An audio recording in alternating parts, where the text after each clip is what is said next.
Hello everybody. I'm not going to say the H word, but I'm going to imply that it's the H word today. And I'm not talking about the H model. Let's see. It's around 3 o'clock. Humidity's 48%. And it's the same, about 94. Let's see what I've got done. I got a lot done.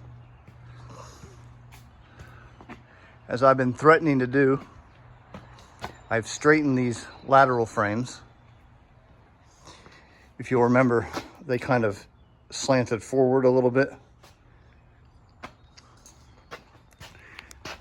which that was based on the dimensions I took, but in the end, I want the aesthetics to rule now that everything is essentially where it needs to be.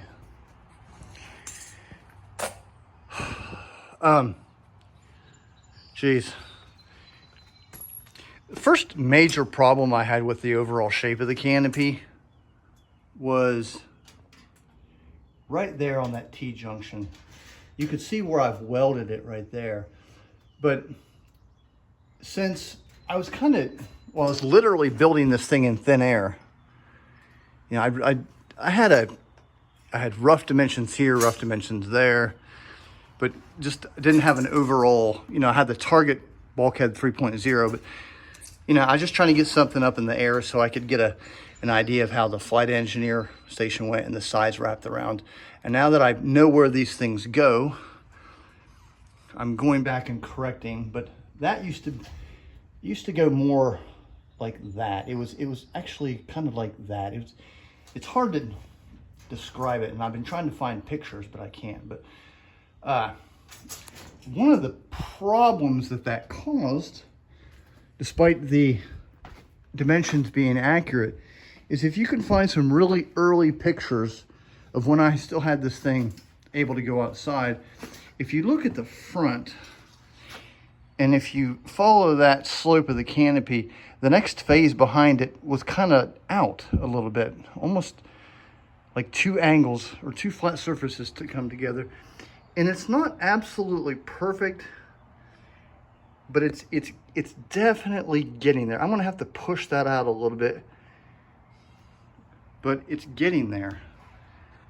And it looks a ton better than it did. This side looks even better. But I've since made that cut, bent this up, and beat on this thing to get this to go down. And now I've welded both sides. But, you know, I've been sitting here comparing this to internal shots of B-36s that I have, and I am just really happy with that curve right there. I mean, it's nice. We're really heading in the right direction with that.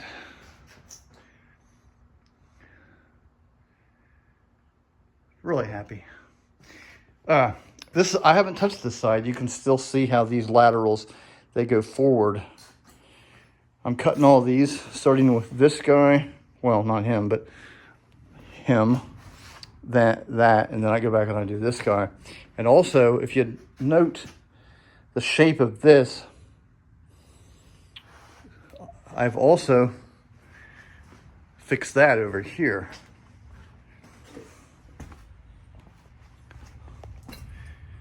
It's a completely different shape. This time it's true. So here's my pattern that I took from the real aircraft in this area right here. And of course this slides under this, but that's it right there. It don't get no better than that. I have to do that on the other side. See, these are my old dimensions, and this is from this surface right here to its corresponding surface over here. It was 17 inches. Of course, I've actually measured it. I did a much better job of measuring it myself a few weeks ago, and now it's 17.5 inches. So here's my ruler.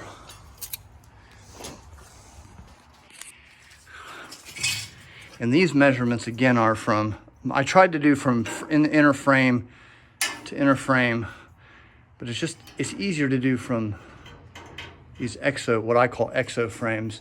So the edge of that frame needs to be 17 and a half.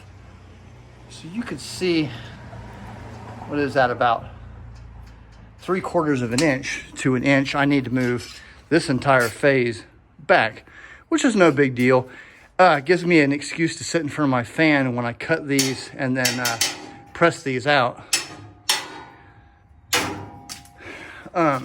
You can see here, it's 12.75 on the inside and 11.75. So this angle cuts off an inch. But if we move her about 1/4 of an inch, and see that needs to be 12.75, which would be the edge. Well, that's where it needs to be. However, this, you can see the spot weld, it was up here. So it's just moved back. So that actually represents where it needs to be. So that's great. Whew. It's just gonna be a matter of, you know, pressing these out, welding them, and then there's a 2-inch flat panel that starts on the other side of that and runs up all the way around, and that hoop is going to give this thing a lot of strength. And especially when I get these exo frames welded on there, and I have to go around to all these junctions and weld them. And then after that, because the real airplane, they used one big section, one big stamp section, and then these are stamped, and these have cutouts where these come together, and there's big steel blocks that are bolted or whatnot, and that's what holds everything together. Of course, I started building this canopy before I realized I was going to have this additional space. I just stuck with it. If I had to do it all over again, I would simply just, you know, press these hoops and just boom, boom, boom, boom, boom, done. But that's not the way the cookie crumbled. And I'm really thrilled. I've cut and re-welded this joint so many times, but this is where it's going to stay, because I sat down and looking at the pictures of the museum aircraft, and this is almost a perfect triangle, which I've got here. This is nice, but as you can see, I've moved it back, dang near 2 inches. I've said in earlier videos, I'm going to redo these. This will be one of the last things I've done after I get the back done for strength. These actually need to be just slightly curved. This is back when I first started doing this. I didn't take the canopy nearly as serious as I did. I just wanted to get it up in the air, and I did not bother to curve this or to curve the insides, because I was experimenting in terms of how malleable this was going to be. So this is really thin stuff. When I took the step drills in there, it destroyed a lot of the surface. So I'm going to redo these with really thick, day's work, and they'll be absolutely gorgeous. A lot of you have never seen the panels up there. I'll go up in the Astrodome port and show you around up there. Get you an idea of what that looks like. But if you just compare earlier videos, these kind of go their own way, but now they are quite beautiful. Oh. Now, if I don't kill myself, I can get up here. It's nice to have the dome out of here so I can get up here and look around. You could see what's going on up here. I'm gonna have to do a little surgery on this guy. He's just a little bit too pronounced. Just gonna have to take this flat off and get him just a little bit less pronounced because he sits just a little bit too high right there. But I'll take care of that. As you can see, I've got these holes all the way around the Astrodome port. So I'm gonna drill these here, and whew, it's hot. Oh, I said it. I was trying not to, but it is what it is.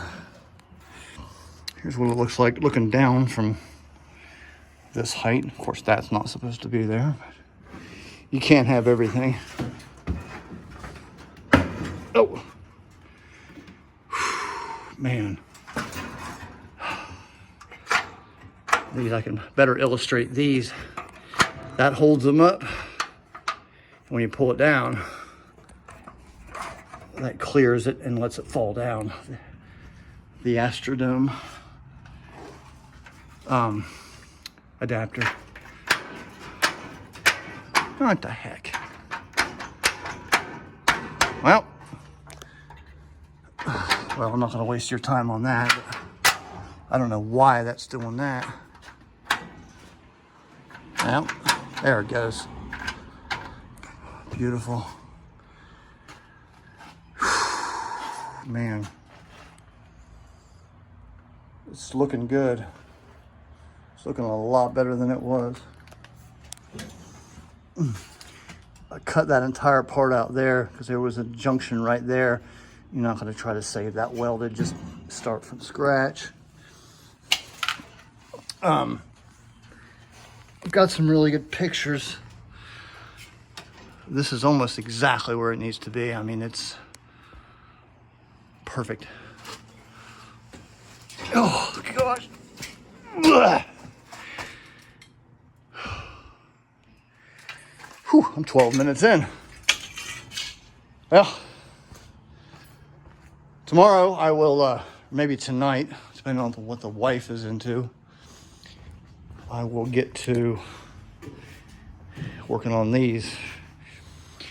My son's in the Army and we have to drive up to New York to Friday or Saturday to pick him up. So this weekend is going to be pretty boring. But I'll see y'all next time.